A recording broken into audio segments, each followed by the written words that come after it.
Just a few orders of business. If you would like to ask our guest of honor here a question, I see a few people are already leading by example, so just line up behind him. He doesn't use a moderator. He's a pro at this, so we're just going to have a big conversation. But let's waste no more time, even as people are filing in. Let's go ahead and get this show on the road. You know him as Gene Cousineau. Do we have any Barry fans? You know him as Barry Zuckerberg. Do we have any Arrested Development fans? You know him as Principal Henry. We got to shout him out because we got the rest of the screencast here. Do we have the screen fans?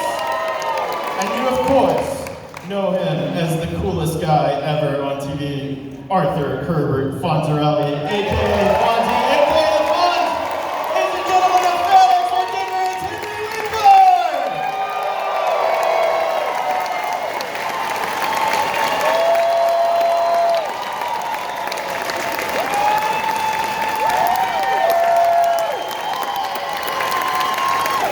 Keep it going.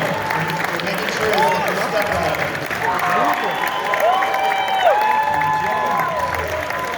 What a phenomenal introduction. What warmth. We have to make this short. I have to pee. I'm so happy to be here, first of all, in Denver. And second of all, I'm so happy to be here in this room with you. Oh, are you blue? Listen.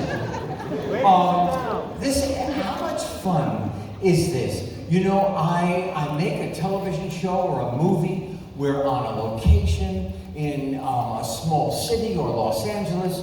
I'm in a studio and a sound stage, and it's soundproof, and you never know who's watching. And then you come to a Comic-Con and you get to meet the people that support you.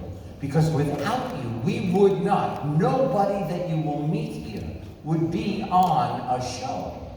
If you didn't watch, you are the other half of the circle. And so I thank you all for being here. And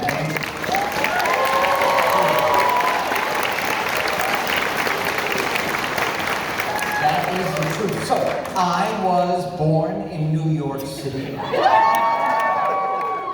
My body lives in LA.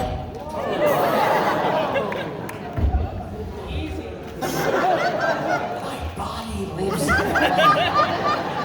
But my heart lives in New York City. It really does. And I was just back there. I love going to the theater. It's one of my favorite things of all time. It is where acting started over 5,000 years ago. And it is just an exciting experience to be live on stage, as we are right now. My parents were very short. I mean, really short Germans who did not want me to be an actor. They wanted me to buy and sell lumber. My father imported and exported lumber. I said, I want to be an actor. He said, why do you think I brought the business over here? I said, besides being chased by the Nazis, Dad, is there a bigger reason there?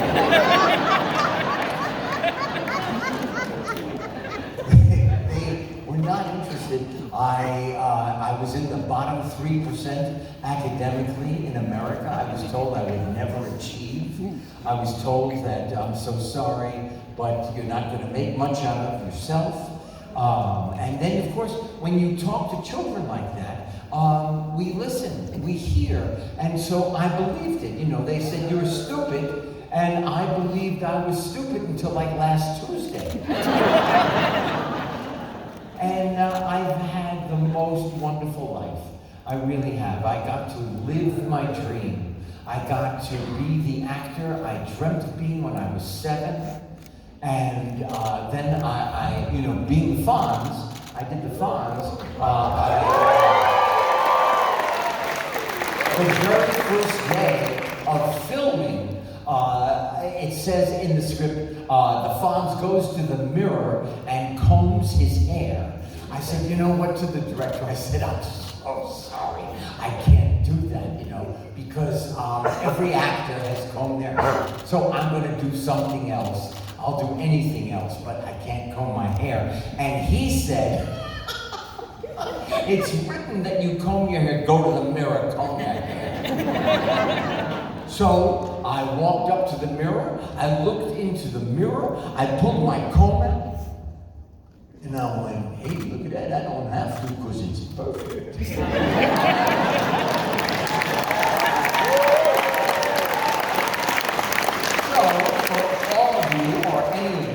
Thinking of being actors or who are actors, you go with your instinct and you do what you know is right. 1 out of 10 directors, do not ever say this again. Do not ever say this in public, Henry said. 1 out of 10 directors will know how to direct you. Because if you say it, I will know and I will come to you. But really, I guess I promised. But really, 1 out of 10 directors will direct you, and all you do is you say, absolutely, do what you know is right, and they come up to you after and say, didn't I tell you? It's amazing. So I went to graduate school. I have a master's degree in theater at Yale. I was told I would never achieve. I then went to New York. I did commercials. I made money making commercials. I could do plays for free at night. For those of you who are actors or want to be actors, let me tell you, just do plays anywhere you can find them in your city, because it keeps your motor going, and it's amazing what you learn about everything about yourself as an actor. I went to Hollywood, I got in Happy Days, I then finished Happy Days. I thought I was a big star. I thought I was going to make it. I was going to beat the system. And then I looked down and there was grass on my knees because I slid all the way from the top of the mountain into the valley. And for 9 years, it was really hard to get hired as an actor. So what did I do? I then became a producer, didn't know what I was doing. So here's the thing I learned in my life. Every one of you sitting here is a powerful human being. Everyone, maybe you're in touch with your power, maybe you're afraid of your power, maybe you don't even know you have it. But take it from me, you have it. And you don't know what you can accomplish until you just try. Until you put one foot in front of the other.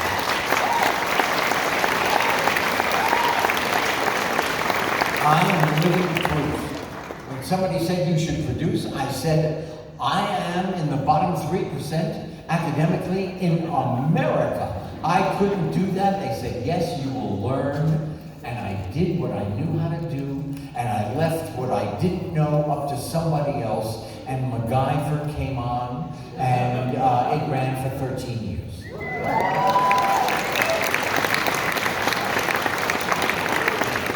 So here's the other lesson, which you can use in your whole life. We are all the same.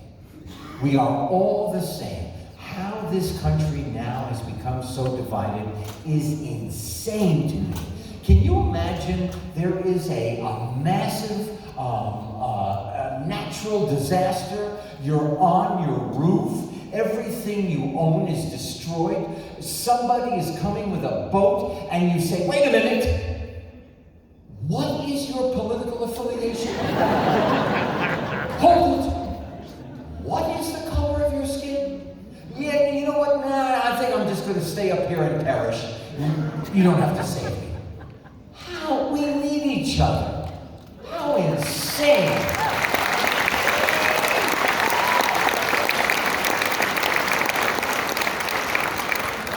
I was going to get political. Now, you know what? We better go to questions. What is your name, sir? Hi, I'm Chuck. And who are you dressed as? Just my son and I are matching. There you go. Okay. It's just you're in a matching costume. Yeah. That's unbelievable. Can I borrow it? What is your question? So, love everything you've done, but the one role you had that made my wife and I cry laughing every time you came on screen like a hurricane was Arrested Development. And every time you came on, you would say that you had just been doing the most horrible things. It's true. I would itch because I was at a truck stop. Yeah. Who knew what I was doing in the bush? Usually insinuations, sometimes directly saying, and I was wondering if there was ever any lines that you couldn't cross, if they ever had a script line for you about something you'd done. Because here it is. My job is to help create what the director, what the writer has come up with as a concept. If I had a line that I couldn't cross, I shouldn't do the job. My job is to make the world come alive and to be an illuminator. You know, that's what actors do. We're not stars. We are storytellers. And hopefully people identify with something that we're doing. When I write a book, I've written children's books. Children, I didn't know. I was doing it because I couldn't get hired in the year 2000, 2001. So I wrote about what I knew. I wrote about my dyslexia. I didn't know that people came up to me and said, "Oh my goodness, thank you for speaking about it out loud." I thought, I didn't even know that you couldn't. I didn't even know I was supposed to be embarrassed. Do you know what I mean? Yeah, that's a long answer to that question. Yes.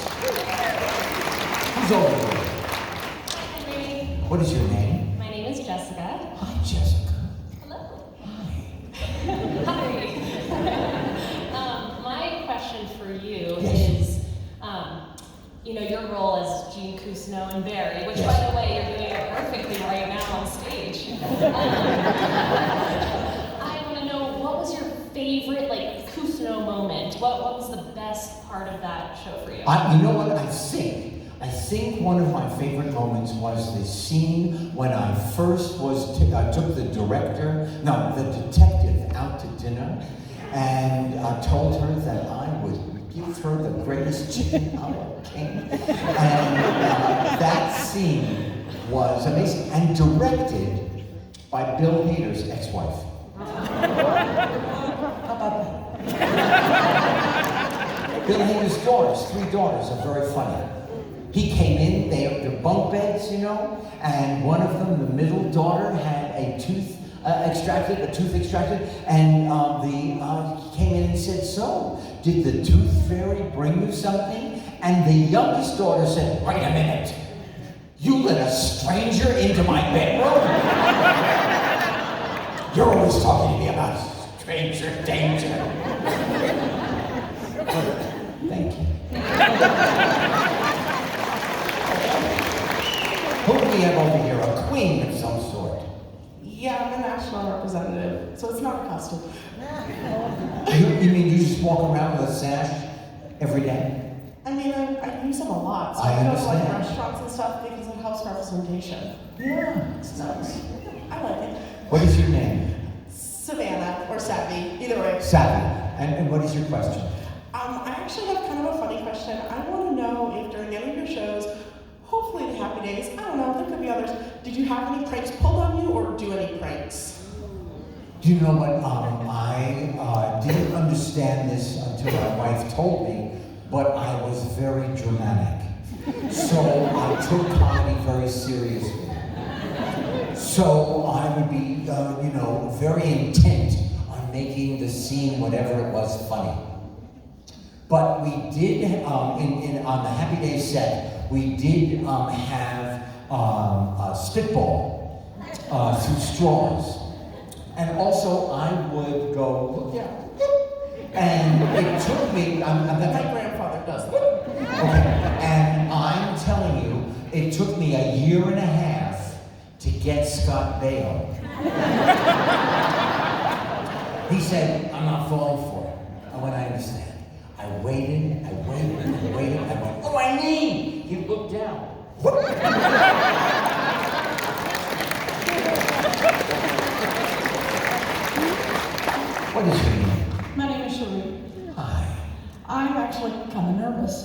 You are? Yes. Well, I'm nervous too. In 1977, you were the Bacchus of Grand Marshal of the Mardi Yes. Gras. Yes. In New Orleans, in Mardi Gras. Correct. I had a coin with my face on it. Yeah. That's how important it My parents told me the story, and I need to know if it's true or not. Legend has it that you stopped the parade because a 2-year-old on her daddy's shoulders was screaming Fonzie, Fonzie, Fonzie. I did not stop the parade, but I walked along the long float and kept talking to the child. But I did not stop the parade. That was me.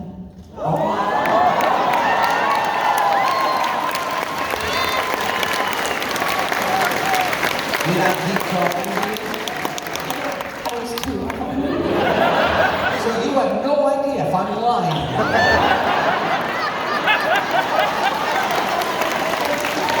I might have made up that story. The story was is that you threw beads at me. Yes, I did, but very gently. Someone else grabbed them, and you said that was hers. Yeah. That I believe because I would do that today.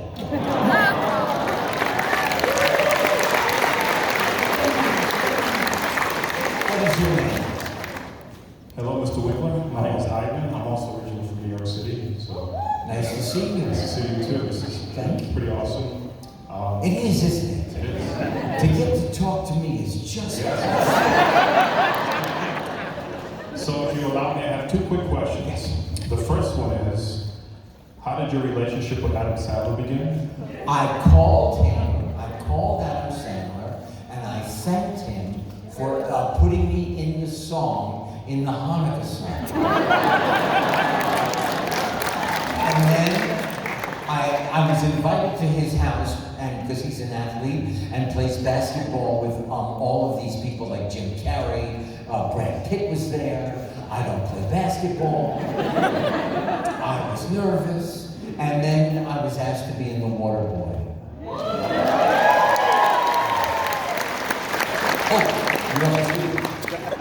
My second question is, do you happen to have any funny stories from the Lords of Flatbush?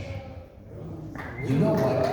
The Lords of Flatbush, Sly, we didn't have any trailers. We made it, I think, for $80,000. It was like low budget. We had cold cups of soup to keep us warm on the streets of Brooklyn. Sly would look at somebody and go, "Wait, what are you looking at? I'm gonna eat you for breakfast." I said, "You know what, Sly? I would not do that because she's probably chewy." That is it. Otherwise, I can only tell you about how cold it was on the street of Brooklyn.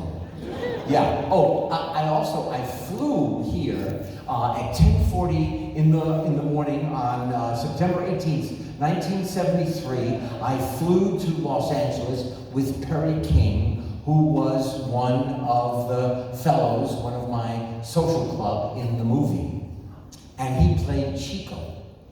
We were playing toughs, and he came from Shaker Heights in Ohio, and he kept saying, "You know, I'm being overtaken by Chico."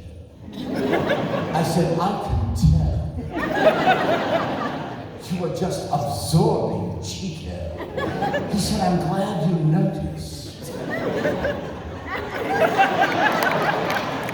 Okay, that's something else that's in the vault. Nobody will ever say that out of this room. Because the man is still alive. Yes, hi. Hey Henry, I'm Brandon, as you know. I do know. Brandon, it's like we're family. Yeah. Anyways, my question is Ghostface too. What's your favorite movie? Oh, that is such a good question. What is my favorite? I have a few. One of them is The Great Escape. When I was in the 10th grade, I saw The Great Escape and I thought, what a perfect action movie. I have to say, recently, there is a movie from, I think it's Sweden, and it's called Triangle of Sadness. You can find, wasn't that great? It's crazy how good that movie is. And also, Tom Cruise's Top Gun, the second one, was magical, I thought. And what a crazy person. Yes. Hi. Do we have any Gen Xers here? So, there's a couple of questions here, but I don't want to record this. Anyway. Did anyone ever come up to you and say, "Just a motorcycle, Mr. C"? You know what? No one has ever said that. Of all the questions I have been asked about Happy Days, that has never come up. Okay, and then, as everybody knows in this room, probably Henry Winkler is one of those celebrities that is very approachable and very nice, just like Keanu Reeves, and just very nice. Wait a minute, hold it. Oh, sorry. Are you saying Keanu Reeves is as nice as I am? Okay. What's your question? What, are you nuts? I mean, you know, John Wick is nice and everything. But that's like 1, 2, 3, 4. His whole career is like one thing. Yes, what's the... What is there not to be nice about? How come, you seem so, I'll tell you what gets me crazy. personal? I'll tell you what makes me crazy when I'm not nice is if I'm not heard, it is a trigger, and if I'm not seen. If someone is disrespectful, it makes me nuts.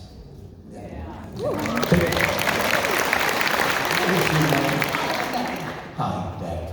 Nice to meet you. You too. I was wondering, you've had a long and storied career, Yes. and you seem to really love what you do. I do. I love what I do. I love my grandchildren. Oh. I love my puppies. Could you tell us a story about something you worked on recently that really brought you joy, that made you think, you know what, I'm really glad I'm doing this? I can honestly say, I get up in the morning, I go to set, and I am thrilled that I had a dream when I was 7. I am 77, and I am still doing what I've wanted to do. So there is not a moment, it is every moment.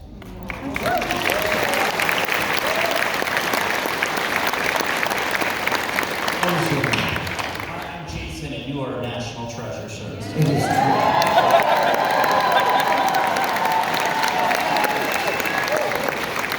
Finally, somebody knows. My question for you, would Barry Zuckercorn represent Barry in a criminal case? You know what? In Barry Zuckercorn's mind, he would represent anyone. And here it is. He didn't know the law for 1 second. He didn't have a degree. He didn't know whether he was a man or a woman. He wore like fur underwear.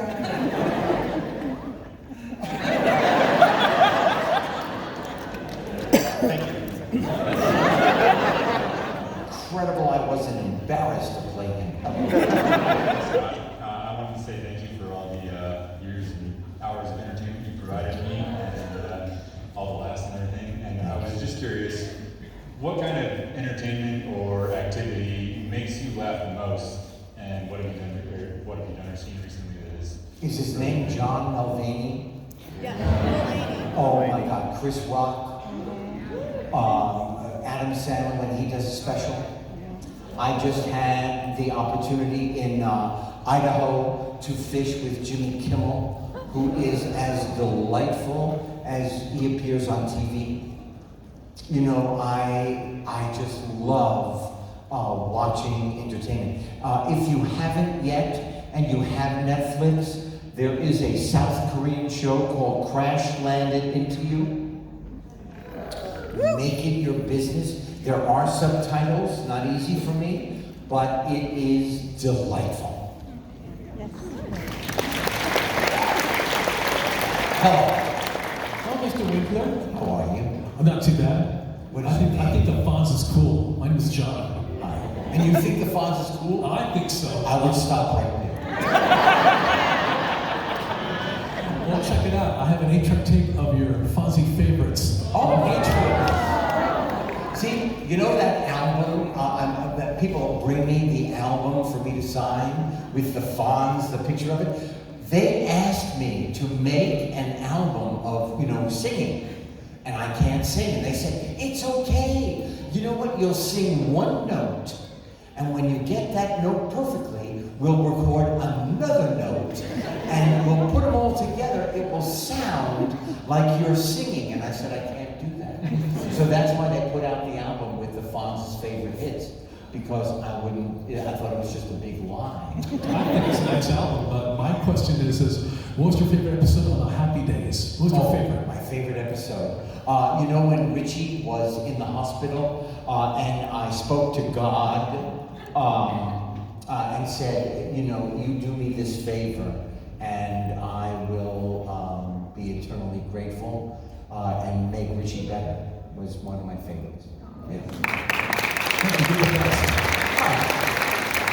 Hello. So first off, my name is Jennifer, and thank you for coming here today. I've also had the theme song to Happy Days stuck in my head since you were announced. I don't know whether to thank you or be mad about it. So my question for you: Kill Mary Beth, John Raphael Saperstein, Job Bluth, or the shark from Happy Days? Who would I marry? And who would you kill, and then who would you bang? Who would I kill? I would bang them all.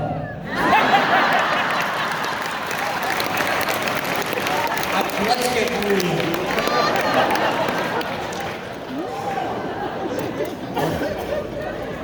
Remember what a shark would be like? Just have to keep those teeth. Now listen, I've got to go. I want to thank you. I want you to be so safe. I want you to take care of each other and have the most wonderful summer. And thank you for your incredible warmth.